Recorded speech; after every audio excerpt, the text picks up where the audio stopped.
Hi everyone, welcome back to my YouTube channel. और आज इस वीडियो में हम करने वाले हैं हैक द बॉक्स पे एक लैब जिसका नाम है बैश्ड। तो मैंने ऑलरेडी वो मशीन स्टार्ट कर ली है हैक द बॉक्स पे। और उसका आईपी एड्रेस ये है। पिंग करके देख लेते हैं एक बार उसको। और हमारा आईपी एड्रेस है 10.10.10.68। तो ये हमारी अटैक विक्टिम मशीन का आईपी एड्रेस है। तो यहाँ पे मैं पिंग कर पा रहा हूँ। तो सबसे पहले क्या करेंगे, ये जो आईपी एड्रेस है इसको एज ए एनवायरनमेंट वेरिएबल हम सेटअप कर लेते हैं, ताकि हमको बार बार पूरा का पूरा आईपी एड्रेस टाइप ना करना पड़े। ठीक है। तो मैं यहाँ पे नैनो एडिटर का यूज करके हमारी जो बैश आरसी फाइल है इसको ओपन कर लूंगा। और यहाँ पे इस आईपी एड्रेस को चेंज करके हम कर लेंगे 68। तो यहाँ पे बेसिकली मैंने क्या किया, यहाँ पे मैंने एक्सपोर्ट, उसके बाद स्पेस देके आईपी इज इक्वल टू ये आईपी एड्रेस है। तो जब भी मैं आईपी लिखूंगा अपने टर्मिनल पे, तो ये ऑटोमेटिकली इस आईपी एड्रेस को रीड कर लेगा कि आईपी की वैल्यू क्या है, ये आईपी एड्रेस। तो इस तरीके से इसको कर लेते हैं सेव। और एक बार इसको दोबारा हम रीलोड कर लेते हैं इस फाइल को, बैश आरसी को, इस तरीके से। और अब अगर मैं पिंग डॉलर आईपी करूंगा, तो आप यहाँ पे देखोगे कि जैसे ही मैंने डॉलर आईपी किया, ये पिंग इसको ही कर रहा है 10.68 को। ठीक है। तो फर्स्ट थिंग फर्स्ट, सबसे पहला काम हम क्या करते हैं, सबसे पहला काम हम nmap रन करते हैं, ताकि हमको ओपन पोर्ट्स पता लग जाए जिस मशीन पे हम अटैक करने वाले हैं। तो मैं क्या करूंगा, मैं nmap p-p dash dash open dollar IP इस तरीके से डालूंगा। ठीक है। आईपी एड्रेस भी डाल सकते हो इस तरीके से, पर डॉलर आईपी डालूंगा क्योंकि हमारा एनवायरनमेंट वेरिएबल सेट है। और यहाँ पे वर्बोस मोड में चला लेंगे इसको। और यहाँ पे ये क्या करेगा, ये इजीली हमको फाइंड करके देखेगा देगा कि टीसीपी पोर्ट कौन कौन से ओपन है इस मशीन पे। ठीक है। तो सर्विस डिटेक्शन रन नहीं कर रहे हैं हम डायरेक्टली। सर्विस डिटेक्शन डिटेक्शन अगर डायरेक्टली आप रन करते हो सारे पोर्ट्स पे, तो आपको टाइम लगा सकता है थोड़ा सा। इससे क्या होगा, इससे ये थोड़ा फास्ट होगा। और ये सिर्फ पता लगाएगा कि कौन कौन से पोर्ट्स हमारे टारगेट पे ओपन है। तो इस तरीके से ये रन करेगा और आपको रिजल्ट दे देगा। मैंने ऑलरेडी इसको रन किया हुआ था। ठीक है। तो मेरे को पता है कि इसके ऊपर एक ही पोर्ट ओपन है, पोर्ट 80। तो मैं क्या करता हूँ, इसको कर देता हूँ कैंसिल। मैंने ऑलरेडी इसको पहले रन कर लिया था, तो थोड़ा सा टाइम लगा था इसलिए। और यहाँ पे मेरे पास एनमैप के रिजल्ट्स हैं इस तरीके से। ठीक है। अब एक बार मेरे को पता चल गया पोर्ट 80 ओपन है, उसके बाद मैं क्या करूंगा, उसके बाद दोबारा एनमैप का यूज करूंगा। एनमैप इस तरीके से S C for simple script, S V simple script in sense default script, S V version detection dash O A मतलब कि जितना भी मेरा रिजल्ट आएगा यहाँ पे वो सारा एक फाइल में सेव हो जाए। उस फाइल का नाम एनमैप रख देंगे। ठीक है। उसके बाद डॉलर आईपी, जिस आईपी पे हम ये रन कर रहे हैं स्कैन को, डैश पी, उसके बाद सिर्फ पोर्ट 80 पे रन कर रहे हैं हम, तो इसलिए डैश पी 80। और उसके बाद हम यहाँ पे इसको वर्बोस मोड में चला सकते हैं। यहाँ पे आप एंटर मारोगे तो ये कंप्लीट होने के बाद आपका आउटपुट कुछ इन तरीके की 3 फाइल्स के अंदर स्टोर कर देगा। ठीक है। हम इस वाली फाइल को रीड करेंगे टर्मिनल पे इस तरीके से। तो यहाँ देखोगे आप, तो हमारे पास सिर्फ एक ही पोर्ट का रिजल्ट आया, बट यहाँ पे हमको इन्फॉर्मेशन मिल गई जो कि हमको चाहिए थी। पोर्ट 80 ओपन है। ठीक है। यहाँ पे क्या करता हूँ, एक इस तरीके से इसको web tech web technologies basically, ताकि हमको पता चले कि भाई कौन कौन सी टेक्नोलॉजीज है इस पे। अपाची उबुंटू, तो इसको इस तरीके से स्टोर कर लूंगा। और यहाँ पे हमको क्या है, एरेक्सल्स डेवलपमेंट साइट। तो एरेक्सल किसी का नाम हो सकता है, तो इसको क्या करूँगा, इसको एक नए फाइल के अंदर पॉसिबल यूजर्स इस तरीके से स्टोर कर लेंगे। क्योंकि हमको कोई भी इंफॉर्मेशन मिलती है ना, हमको मेक श्योर करना है हम उसको गैदर करें और स्टोर कर लेंगे। तो पॉसिबल यूजर एक एक्सेल हो सकता है जैसे कि यहाँ पे बताया, और हमको यहाँ पे कोई डिटेल नहीं मिली। नेक्स्ट क्या करूँगा, नेक्स्ट हम बेसिक इंफॉर्मेशन गैदर करेंगे अपनी वेबसाइट की। तो कर्ल का यूज करूंगा, आई इस तरीके से। और हम हेडर्स चेक करेंगे अपनी वेबसाइट के कि जो वेबसाइट है उसके हेडर्स क्या है। और यहाँ पे कई बार हेडर के अंदर कोई छुपी हुई इन्फॉर्मेशन होती है, बट हमारे केस में कुछ स्पेशल नहीं है हमारे पास हेडर में। यहाँ पे कंफर्म हो गया कि हमारा सर्वर क्या है, जो कि हमको nmap ने बता दिया, और कुछ हमको यहाँ पे स्पेशल नहीं मिला। ठीक है। उसके बाद वट वेब का यूज कर सकते हैं। और इस तरीके से ही सेम,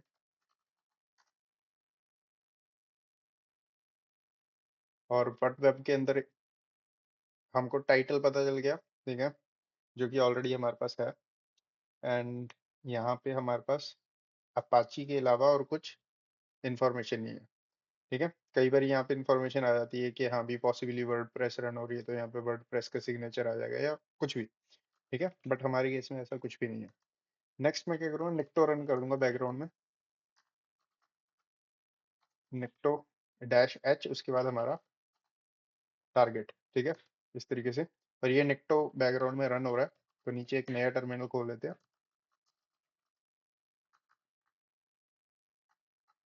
और यहाँ पे अब क्या करेंगे हम सबसे पहले फफ का यूज करके हम देखेंगे हमारा जो वेब सर्वर है ना, इस पे कौन कौन सी वेब एक्सटेंशन अवेलेबल है। अभी मैंने वेबसाइट को ओपन करके नहीं देखा, हम पहले अपने टर्मिनल के जितने भी हमको प्रोसेस रन कर रहे हैं वो सारे रन कर लेते हैं, उसके बाद हम वेबसाइट पे जाएंगे। ठीक है, तो यहाँ पे क्या करूंगा, एफ एफ यू एफ का यूज करूंगा और सबसे पहले देखेंगे कि ये वेबसाइट जो है इसके ऊपर कौन सी एक्सटेंशन की फाइल अवेलेबल है। ये dot P H P, dot H T M L, dot A S P X या कुछ भी। ठीक है, तो इसको क्या करते हैं, F F U F dash w slash user फिर word list checklist discovery web contents web dash extension dot fuzz तरीके से।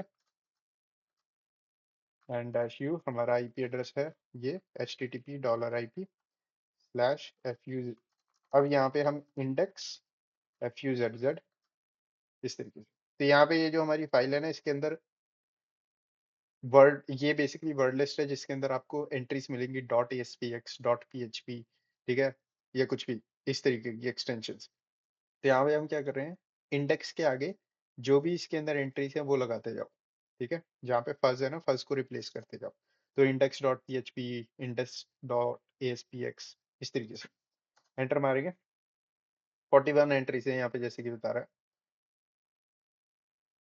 और यहाँ पे इसने मेरे को दो रिजल्ट्स दिए। पहला पी एच पी एस, ठीक है, 403 आ रहा है। तो यूजली जब भी 403 आता है तो मैं उसको इग्नोर कर देता हूँ, बट यहाँ पे हमारा एच टी एम एल है जिसके आगे 200 है। तो यहाँ पे आप देख सकते हो कि index dot H T M L जो है वो एग्जिस्ट करती है फाइल हमारी सर्वर पे। तो इसको भी सेव कर लेंगे इस तरीके से, web extension dot H T M L. और अब नेक्स्ट चलते हैं और यहाँ पे पफ का यूज करके दोबारा सेम तरीके से यहाँ पे हम रन करेंगे डायरेक्टरी स्कैन। ठीक है, डायरेक्टरी 2 पॉइंट मीडियम फज,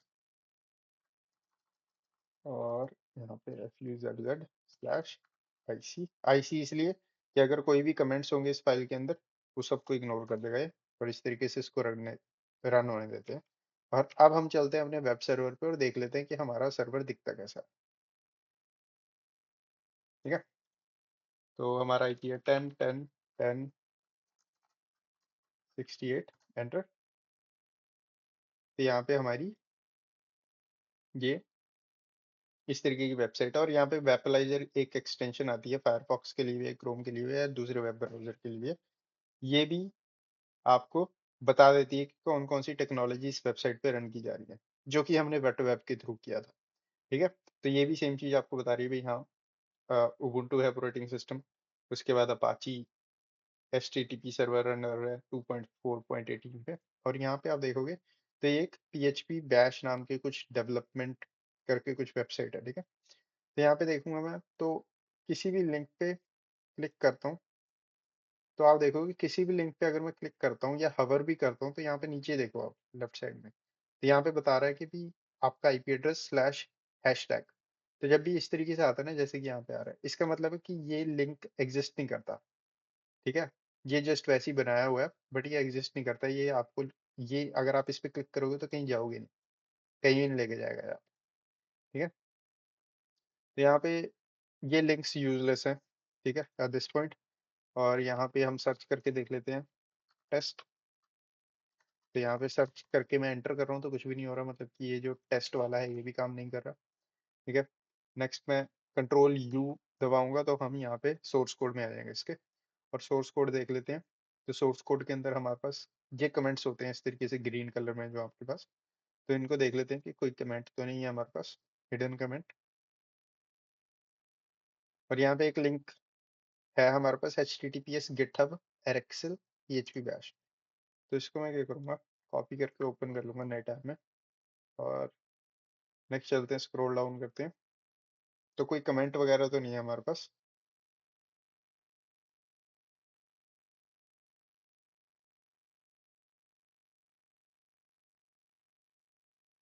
तो या तो हमारे पास कोई ऐसी स्पेशल इंफॉर्मेशन नहीं है यहाँ पे, कोई हिडन हो ऐसी। तो हम क्या करते हैं, ये जो गिटहब हमारी यहाँ पे ओपन हुई है, इसके बारे में रीड करते हैं।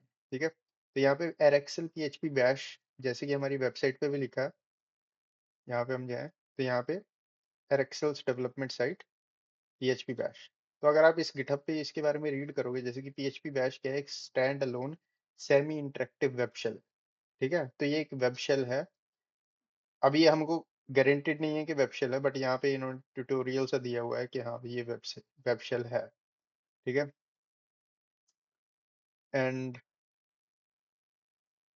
उसके बारे में आप यहाँ पे रीड कर सकते हो कि क्या है वेब शेल। बेसिकली क्या होता है कि जब आप वेबसाइट के थ्रू कोई भी कमांड रन कर सकते हो ऑपरेटिंग सिस्टम पे, उसको हम वेब शेल बोलते हैं सिंपल टर्म्स में। ठीक है, जैसे कि यहाँ पे आप देखोगे तो यहाँ पे ये कुछ इस तरीके से टर्मिनल की कमांड रन की जा रही है। अरे, तो यहाँ पे क्या करूंगा मैं, अब हमको पता नहीं है कि अगर ये वेब शेल हमारे सिस्टम पे यहाँ पे एग्जिस्ट करता है कि नहीं। तो नेक्स्ट स्टेप मेरा होगा कि हम जाएंगे अपने यहाँ पे, ये जो हमने डायरेक्टरी ब्रूट फोर्सिंग की है, इन डायरेक्टरी ब्रूट फोर्सेस के अंदर जितनी भी हमको डायरेक्टरीज मिली हैं, इनके बारे में इनको ओपन करके देखेंगे। ठीक है, तो यहाँ पे क्या करता हूँ, सबसे पहले मैं, सबसे इंटरेस्टिंग मेरे लिए क्या है, सबसे इंटरेस्टिंग मेरे लिए अपलोड्स है, पीएचपी है, डेव है। ठीक है, यूजली अपलोड्स आपको देखने को मिल जाएंगी वेबसाइट्स पे, पीएचपी, डेव ऐसे फोल्डर आपको नॉर्मली देखने को नहीं मिलते वेबसाइट पे। ठीक है, बट अपलोड से स्टार्ट करेंगे और हम चलते हैं अपने वेब सर्वर पे, और यहाँ पे क्या करेंगे, अपलोड डालते हैं, और अपलोड के अंदर कुछ भी नहीं है। ठीक है, नेक्स्ट हम पीएचपी डालेंगे, और पीएचपी फोल्डर देख लेते हैं कि पीएचपी फोल्डर के अंदर कुछ एग्जिस्ट करता है कि नहीं। और पीएचपी के अंदर एक फाइल एग्जिस्ट करती है सेंडमेल डॉट पीएचपी, इसको ओपन करके देखते हैं।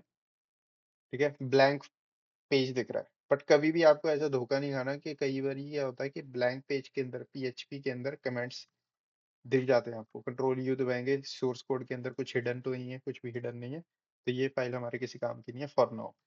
ठीक है, नेक्स्ट टाइम हमारे पास डेव, डेव को कंट्रोल कॉपी कर लेते हैं, और डेव को यहाँ पे ओपन करते हैं। और डेव के अंदर हमारे पास दो फाइल्स मिली हैं हमको, php min dot php, php bash min dot php और php bash डॉट php। तो इसको ओपन करते हैं, और यहाँ पे सिंपल आप देखोगे ये सेम ही तरीके का वेब शेल दिख रहा है जो कि हमको उनकी वेबसाइट पे दिखा था। ठीक है, तो अगर मैं फॉर एग्जांपल दोबारा चलता हूँ, तो यहाँ पे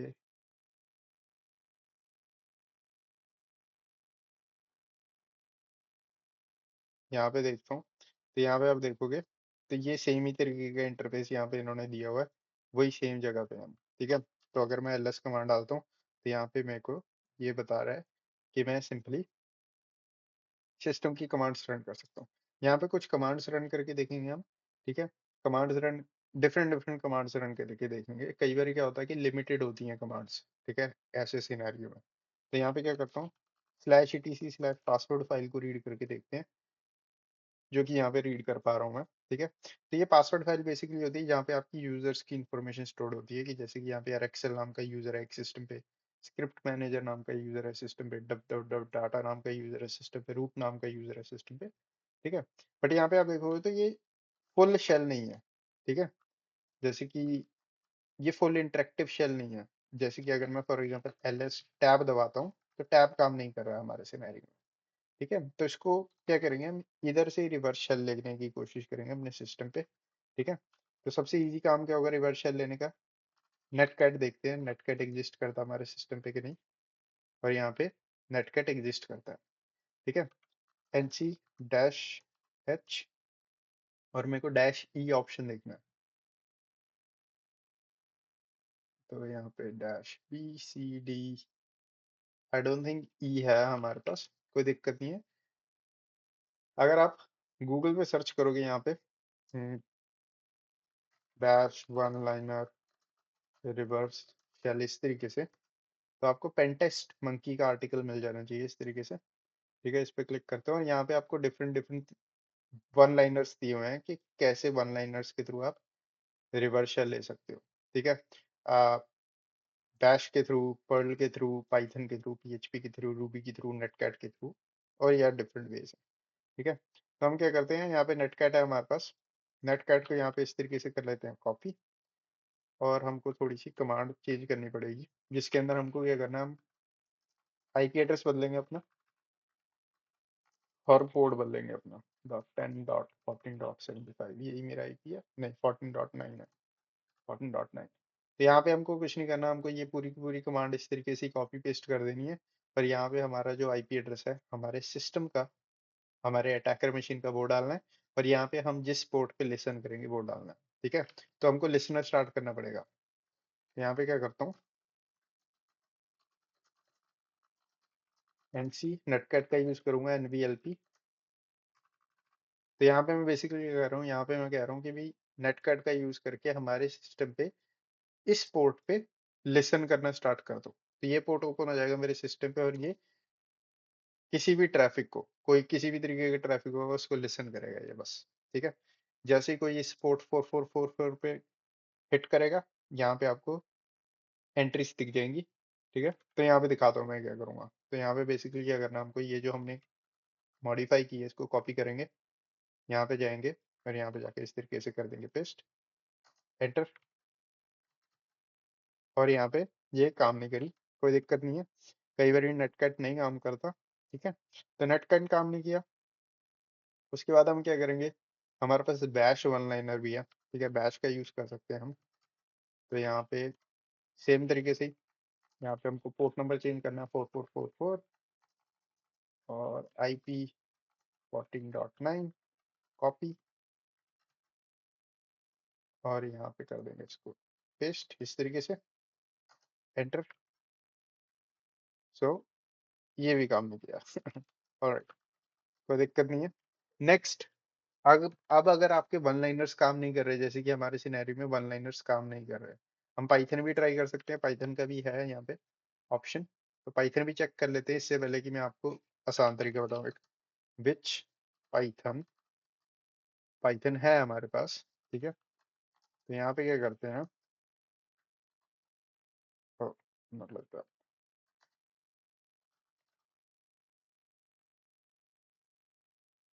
okay, I think I broke this. Right, तो मैंने पाइथन, दो मिनट, alright, तो तो हम क्या करेंगे, पाइथन के लिए मैं मॉडिफाई करना भूल गया था, मैंने डायरेक्ट कॉपी पेस्ट कर दिया। तो यहाँ पे इसका आईपी एड्रेस भी बदलना है हमको, 10.14.9, और पोर्ट नंबर 4444, सिंपल कॉपी, और यहाँ पे कर देंगे पेस्ट, एंटर। और यहाँ पे आप देखोगे कि पाइथन काम कर गया। ठीक है, तो आपको डिफरेंट डिफरेंट ट्राई कर लेने हैं। ठीक है, ऐसे नहीं है कि भाई आपने बैश ट्राई किया, बैश ट्राई करने के बाद आपको रिवर्स शेल नहीं मिला तो आपने छोड़ दिया, आगे कुछ ट्राई नहीं किया। नहीं, आपके पास डिफरेंट डिफरेंट इसलिए अवेलेबल है कि किसी किसी सिचुएशन में बैश काम नहीं करता, किसी किसी में काम कर जाता है, किसी किसी में पाइथन काम नहीं करता। ठीक है, तो इसलिए आपके पास डिफरेंट डिफरेंट यहाँ पे लैंग्वेजेस हैं। आपको बस मेक श्योर करना है कि जो कमांड आप यहाँ पे रन करने वाले हो वो लैंग्वेज एग्जिस्ट करती है सिस्टम पे कि नहीं। राइट, अब यहाँ पे आप देखोगे कि हमारे पास सिस्टम पे शेल आ चुका है। ठीक है, अब जब भी मेरे पास सिस्टम पे शेल आता है तो सबसे पहले मैं क्या करता हूँ, सबसे पहला काम होता है हमारा कि इसको फुल शेल बनाना है, full interactive shell. Full interactive shell बनाने के लिए यहाँ पे ये कमांड इस तरीके से पेस्ट कर दी मैंने। राइट, और यहाँ पे इसका लिंक दे देता हूँ मैं आपको कि आपको ये कमांड कहाँ पे मिल जाएंगी इंटरेक्टिव शेल की, या आप इसको कॉपी करके अपने डॉक्यूमेंटेशन में स्टोर कर सकते हो। और यहाँ पे इन्होंने बताया हुआ है कि किस तरीके से आप प्रॉपर एक इंटरेक्टिव शेल स्पॉन कर सकते हो। ठीक है, उसके बाद एक बार आपका ये शेल स्पॉन हो गया, इस तरीके से आ गया, मैं क्या करूँगा, कंट्रोल जेड दबाऊंगा कीबोर्ड पे, और उसके बाद ये चीज इस तरीके से सेम कॉपी कर लूंगा। आपको क्या करना है, यहाँ पे इस तरीके से नोटपैड में लिख लेना इजी, उसके बाद कॉपी कर लेना है और यहाँ पे इस तरीके से पेस्ट कर देना है, एंटर। उसके बाद आपको लिखना है export term is equal to xterm. Clear? Clear कर पा रहा हूँ मैं स्क्रीन को?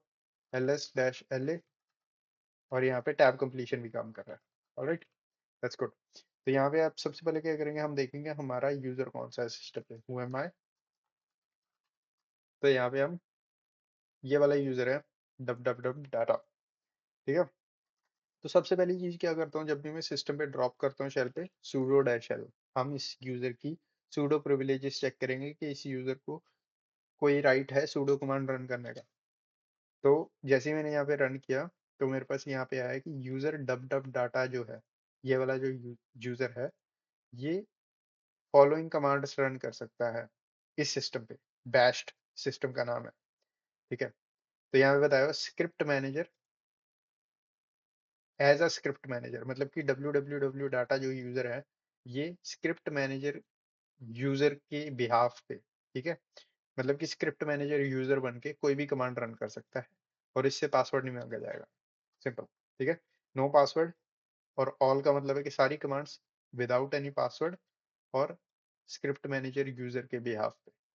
तो मतलब कि अब हम सिंपल स्क्रिप्ट मैनेजर यूजर बन सकते हैं सिस्टम पे। तो इसके लिए हम क्या करेंगे, sudo डैश यू, ठीक है, उसके बाद स्क्रिप्ट मैनेजर, और यहाँ पे करेंगे पिन बैश। तो यहाँ पे आप देखोगे, तो यहाँ पे मैंने क्या किया, यहाँ पे मैंने सिंपल बोला कि भाई sudo कमांड रन करो इस यूजर के तौर पे, और कमांड कौन सी रन करो, bin bash. Bin bash basically मेरे को bash command, bash shell run करके दे दो। यहाँ हुआ मैं करूंगा, यहाँ पे आप देखोगे हम स्क्रिप्ट मैनेजर यूजर बन चुके हैं। ठीक है, जैसे ही आप स्क्रिप्ट मैनेजर यूजर बनोगे, अब मेरे को फ्लैग भी चाहिए क्योंकि ये हैक द बॉक्स की मशीन है, तो यहाँ पे फ्लैग्स वगैरह भी होते हैं। तो मैं क्या करता हूँ, स्क्रिप्ट मैनेजर की होम डायरेक्टरी पे चलते हैं, ls-la, यहाँ पे आपको फ्लैग मिल जाना चाहिए था बट नहीं मिला, no worries. Slash home, ls-la, और यहाँ पे हम हैं एरेक्सल। पॉसिबली इसकी डायरेक्टरी के अंदर फ्लैग ना हो, लेट्स सी। और तो यहाँ पे ये रहा फ्लैग। ठीक है, तो ये हमारा फ्लैग है कुछ इस तरीके से। बट नेक्स्ट टाइम को रूट बनना है। ठीक है, रूट बनने के लिए मैं सबसे पहले क्या करूंगा, सबसे पहले सेम चीज, sudo डैश l, चेक करते हैं हमारे पास कोई sudo प्रिविलेजेस है। यहाँ पे ये पासवर्ड मांग रहा है, तो ये डेड एंड है। जब तक हमको पासवर्ड नहीं मिलता, जब तक हम इस कमांड का यूज नहीं कर सकते, तो इसको कर देते हैं कैंसिल। ठीक है, नेक्स्ट चीज मैं क्या करता हूँ, अब जब भी ऐसी कोई सिचुएशन आती है, तो सबसे पहले क्या करना होता है, सबसे पहले सूडो प्रिविलेज चेक की। ठीक है, तो यहाँ पे मैं नोट्स बना लेता हूँ तो आपको बता दूँ। सबसे पहले मैं चेक करता हूँ pseudo privileges, pseudo dash L command run करके। दूसरा मैं चेक करता हूँ परमिशंस। किस पे परमिशन हम चेक करेंगे, हमारी slash ETC slash password file पे, and slash ETC slash shadow file पे। ठीक है, तो यहाँ पे शेडो फाइल के लिए हमको रीड परमिशन चाहिए एटलीस्ट। शेडो फाइल के अंदर हमारे पासवर्ड्स के हैश स्टोर होते हैं, किसी भी यूजर का जो पासवर्ड है वो हैश फॉर्मेट में स्टोर किया जाता है शेडो फाइल के अंदर, और किसी भी यूजर की इंफॉर्मेशन है वो इस पासवर्ड फाइल के अंदर स्टोर की जाती है। ठीक है, तो यहाँ पे हमको रीड राइट की परमिशन देखनी है। बाय डिफॉल्ट हमको रीड की परमिशन होती है इस फाइल पे, तो रीड की परमिशन कोई फायदेमंद नहीं है इतनी, बट रीड राइट फायदेमंद है। रीड राइट फायदेमंद इसलिए कि अगर हम इस फाइल को मॉडिफाई कर सकें, तो हम बोल सकते हैं कि इस फाइल के अंदर जो भी यूजर है उनका पासवर्ड इस फाइल के नहीं अंदर नहीं है, या फिर बेसिकली हम चेंज कर सकते हैं पासवर्ड्स। ठीक है, अगर हमारे पास इसकी रीड राइट की परमिशन है, इतना समझ लो आप। ऑलराइट, तो सबसे पहले sudo dash l चेक कर लिया, नहीं मिला हमको कुछ, ये चेक करेंगे। उसके बाद हम चेक करेंगे थर्ड suid बिट्स, नहीं suid बिट नहीं, हम क्या करेंगे, हम यहाँ पे टेम्प फोल्डर चेक करेंगे कि इसके अंदर कोई फाइल्स तो नहीं है, एंड opt फोल्डर चेक करेंगे कि इसके अंदर कोई इंपॉर्टेंट या फिर कोई न्यू, मतलब कि कोई यूनिक फाइल तो नहीं है, unique, unique you can say that, unique files या डायरेक्टरी तो नहीं है। ठीक है, जिस पे हमारे को रीड राइट परमिशन हो। और उसके बाद हम S U I D bit check करेंगे। तो ये हमारा और कुछ भी नहीं मिला इन चारों में से, उसके बाद हम लिन पीस रन करेंगे एंड PSPI प्रोसेस इसके लिए। बट ये बात की बात है, लेट्स स्टार्ट विद दिस। ठीक है, हम क्या करेंगे, ls-la/etc/password, और यहाँ पे हमको रीड राइट की परमिशन नहीं है, सिर्फ रीड की परमिशन है यहाँ पे। हम अदर यूजर हैं। ठीक है, अगर आपको परमिशंस नहीं पता, मेरे यूट्यूब चैनल पे वीडियो बनी हुई है उसके बारे में कि लिनक्स की परमिशंस कैसे काम करती है। बट राइट नाउ ये क्या कर रहा है, यहाँ पे ये कह रहा है जो ओनर है उसको रीड राइट की परमिशन है, जो ग्रुप ओनर है उसको रीड की परमिशन है, और अदर यूजर्स को रीड की परमिशन है। ठीक है, सेम चीज हम ls-la/etc/shadow, और यहाँ पे हमको कोई परमिशन नहीं है इस फाइल पे, शेडो ग्रुप को है। तो हम क्या करेंगे, हम ग्रुप चेक कर लेंगे, आईडी कमांड से हम चेक कर सकते हैं कि हमारा यूजर किस किस ग्रुप का मेंबर है। तो यहाँ पे हमारा यूजर सिर्फ स्क्रिप्ट मैनेजर ग्रुप का ही मेंबर है।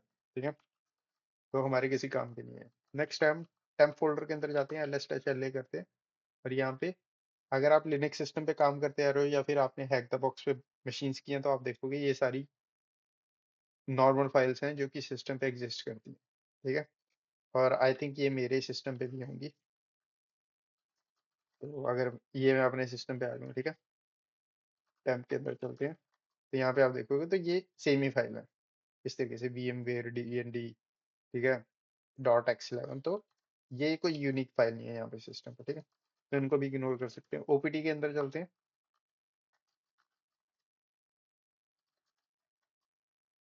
और यहाँ पे भी हमारे पास कुछ खास नहीं है। ठीक है, उसके बाद हम रूट डायरेक्टरी के अंदर देख लेते हैं एक चीज। रूट डायरेक्टरी के अंदर कोई फाइल तो नहीं है या फोल्डर तो नहीं है हमारे राइटेबल रीडेबल या यूनिक सा। ठीक है, तो यहाँ पे जब भी आप ऐसे रूट फोल्डर के अंदर सर्च करते हो ना, जैसे कि मैंने यहाँ पे कमांड डाली, तो आपको क्या देखना होता है, आपको यहाँ पे देखना होता है कि भाई यहाँ पे ये जो फाइल के फोल्डर के नाम है ये यूनिक तो नहीं है कोई, ये नॉर्मल फोल्डर्स हैं, except this one, script exist नहीं करता नॉर्मल बेस में। ठीक है, ऊपर से यहाँ पे आपको देखना है कि आपके यूजर का नाम जो है वो तो नहीं है यहाँ पे कहीं एग्जिस्ट करता है। तो हमारे सिनेरियो में स्क्रिप्ट मैनेजर नाम का यूजर जो है वो ओनर है स्क्रिप्ट्स नाम के फोल्डर का। ठीक है, तो ये डिफरेंट है। ठीक है, नॉर्मल सिनेरियो कुछ ऐसा होता है, ये मैं अपने अटैकर मशीन पे आ गया, तो नॉर्मल सिनेरियो कुछ ऐसा होता है। तो यहाँ पे आप देखोगे तो आपको यहाँ पे सारा रूट रूट रूट ही दिखेगा, और यहाँ पे आपको ये जो फोल्डर्स हैं ये इस तरीके की दिखने चाहिए किसी भी बॉक्स पे। अगर आपको यहाँ पे कुछ डिफरेंट सा फोल्डर दिख रहा है तो प्रोबेबली वहां पे नेक्स्ट स्टेप हो सकता है आपको।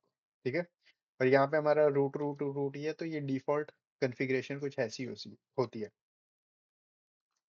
राइट, तो यहाँ पे हमारा जो स्क्रिप्ट मैनेजर है, इसके अंदर चलते हैं, स्क्रिप्ट्स नाम का फोल्डर जो है ls-la, और यहाँ पे इसको क्लियर कर देता हूँ, ls-la, और यहाँ पे आप देखोगे तो यहाँ पे एक फाइल है जो कि रूट के द्वारा ओन की जा रही है, test.txt, cat test.txt, I can type that txt इस तरीके से।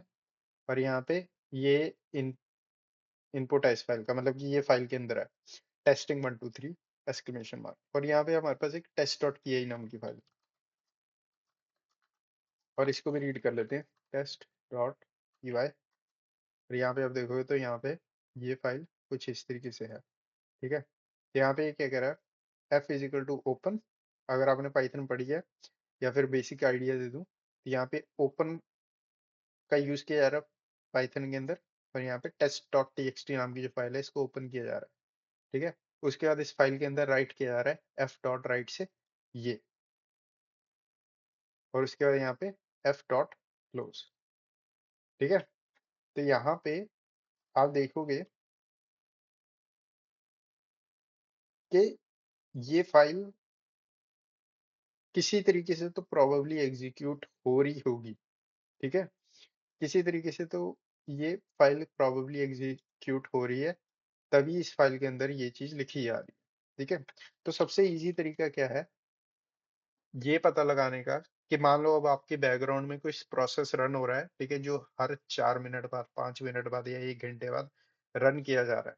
कौन कौन से प्रोसेसेस हर कुछ टाइम विंडो में रन किए जा रहे हैं, जिनको हम बोलते हैं क्रॉन जॉब्स या फिर शेड्यूल टास्क। ठीक है, सबसे इजी तरीका है, अगर आप ऑनलाइन जाओगे और यहाँ पे सर्च करोगे PSPY, और यहाँ पे आपको इस तरीके से गिटहब मिल जाएगी, और यहाँ पे ये PSPY की जो गिटहब है ना, यहाँ से आप सिंपल डाउनलोड कर सकते हो 32 बिट का स्मॉल वर्जन, या फिर जो भी आप डाउनलोड करना चाहते हो। ठीक है, मैं यहाँ पे स्मॉल वर्जन यूज करूंगा 32 बिट का। इसको सिंपल आपको कर लेना है डाउनलोड। ये डाउनलोड हो जाएगा, उसके बाद आपको इसको इस बॉक्स पे ट्रांसफर कर लेना है, विक्टिम पे। ठीक है, तो क्या करते हैं, तो यहाँ पे मैं विक्टिम अपनी अटैकर मशीन पे हूँ इस टाइम। यहाँ पे मैंने ऑलरेडी इस फाइल को डाउनलोड किया हुआ था, तो हम कहते हैं लिनक्स enum ls, और यहाँ पे PSPY 32 इस तरीके से है। 64 भी कई बार 32 नहीं चलती, 64 की जरूरत पड़ सकती है, तो इसलिए मैंने दोनों डाउनलोड किए हुए हैं। ठीक है, python 3 -m http.server, फिर यहाँ पे हम पाइथन का बेसिक सर्वर स्टार्ट कर रहे हैं, ताकि हम नीचे, यहाँ पे ये हमारी अटैक विक्टिम की मशीन है, यहाँ पे हम इसको डाउनलोड कर सके। टेम्प फोल्डर के अंदर डाउनलोड कर लेते हैं wget http, हमारे अटैकर का मशीन का IP address 14.9 slash wget http 10.10.49 slash enter. फिर यहाँ पे ये PSPY फाइल आ गई nod, इसको एग्जीक्यूटेबल बना लेते हैं और इसको कर देते हैं रन। अब यहाँ पे ये रन हो रही है। ठीक है, अब जैसे ही कोई भी शेड्यूल प्रोसेस हमारे सिस्टम पे, ये बेसिकली फाइल, ये स्क्रिप्ट क्या करती है, ये रनिंग प्रोसेस बताती है। ठीक है, तो यहाँ पे हमको इम्पोर्टेंट होता है, तो जैसे ही मैंने इसको रन किया तो यहाँ पे आप देखोगे तो पाइथन टेस्ट डॉट py नाम की जो फाइल है, वो as a UID user, UID zero मतलब रूट, रूट की यूजर आईडी जीरो होती है। ठीक है, अगर हम कोई कमांड रन करते हैं, जैसे कि ls कमांड भी अगर मैं रन करता हूँ ना सिस्टम पे, तो वो भी यहाँ पे फ्लैग की जाएगी। ठीक है, तो यहाँ पे बेसिकली क्या कर रहा है, बेसिकली ये सारे प्रोसेसेस जो सिस्टम पे रन किए जा रहे हैं वो दिखा रहा है। अब यहाँ पे बेसिकली क्या हो रही है, ये जो फाइल है test dot P Y, as a root user मतलब कि रूट इसको एग्जीक्यूट कर रहा है किसी तरीके से, एक क्रॉन जॉब पॉसिबली सेटअप की गई है रूट के लिए, जो कि इसको एग्जीक्यूट कर रही है। तो यहाँ पे हमको पता चल गया test dot P Y file है, वो रूट एग्जीक्यूट कर रहा है। ठीक है, तो हम क्या करते हैं, हम दोबारा चलते हैं स्क्रिप्ट मैनेजर नाम के फोल्डर में, ls-la, और यहाँ पे आप देखोगे तो हमारे पास टेस्ट डॉट पी वाई नाम की फाइल है, ये हम ऑन करते हैं एज अ स्क्रिप्ट मैनेजर। ठीक है, तो ये मिस कन्फिग्रेशन है यहाँ पे, क्योंकि रूट इसको एग्जीक्यूट कर रहा है इस फाइल को। अगर मैं इस फाइल का कंटेंट चेंज करके कुछ मलिशियस कर दूं, तो पॉसिबली मैं रूट बन सकता हूँ। ठीक है, तो इजी तरीका क्या है, तो यहाँ पे दोबारा dash one liner reverse shell दोबारा, और यहाँ पे हमको पाइथन वाला रिवर्स शेल चाहिए, जो कि ये वाला, इसको कर लेंगे कॉपी, नोटपैड पे कर लेंगे स्टोर, और यहाँ पे कुछ हिस्से काट देंगे इसके, जैसे कि पाइथन और इंपोर्ट,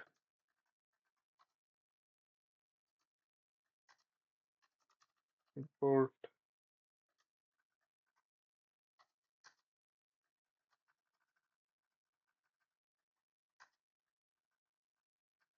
और यहाँ पे हमको आई के एड्रेस चेंज करना है 10.10.49 1 2 3 4 सही है, कोई नहीं।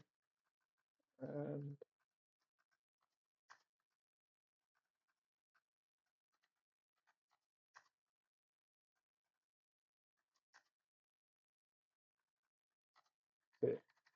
और यहाँ पे हम इस तरीके से सेमी कॉलन लगा देंगे इस तरीके से।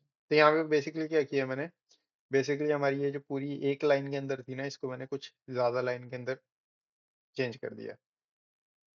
ठीक है, ज्यादा लाइन के अंदर इसलिए चेंज किया है कि कोई एरर वगैरह आए, या फिर एरर इनके साथ आ भी है कोई, ठीक है, तो हमको वन लाइनर के अंदर चांसेस हो सकते हैं एरर के, पॉसिबली नॉट श्योर। ठीक है, और इसलिए मैंने बेसिकली इसको मल्टीपल लाइंस के अंदर डाल दिया कि अगर हमको डिबगिंग या ट्रबल शूटिंग भी करनी हो तो हमको पता चल जाएगा किस लाइन के अंदर एरर आ रहा है। ठीक है।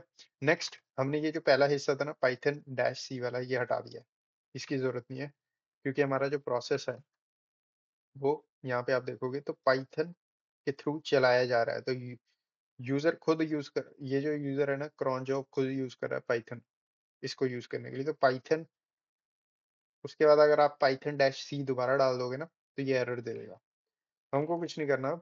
ये जो इतना हिस्सा है इसको कर लेना इस तरीके से कॉपी, और यहाँ पे हमारी जो फाइल है इसको कर देंगे हम एडिट इस तरीके से। और यहाँ पे हम रिवर्स शेल स्टार्ट कर लेंगे एक और, N C dash N V L P 1234 enter. और यहाँ पे इसको नीचे वाले को सेव कर लेंगे, cat S dot P Y, cat S dot P Y make sure कर रहा हूँ। और यहाँ पे कैट कमांड रन की थी मैंने सिर्फ प्रोसेस को रीड करने के लिए। ठीक है, इसका कोई लेना देना नहीं है। यहाँ पे रिवर्स शेल आ गया, ये रिवर्स शेल आया है क्योंकि हमारा बैकग्राउंड में प्रोसेस भी रन हो गया। ठीक है, कैट कमांड का कोई लेना देना नहीं है। ये कैट कमांड सिर्फ इसलिए रन कर रहा था मैं यहाँ पे ताकि मैं इसको रीड कर सकूँ। दोबारा दिखा देता हूँ। ठीक है, यहाँ पे रिवर्स शेल स्टार्ट किया हमने, और यहाँ पे हम कोई कमांड नहीं डालेंगे और वेट करेंगे सिस्टम को खुद एग्जीक्यूट करने में, कि सिस्टम खुद एग्जीक्यूट करे। और यहाँ पे आप P S P Y run कर सकते हो अगर आप देखना चाहते हो।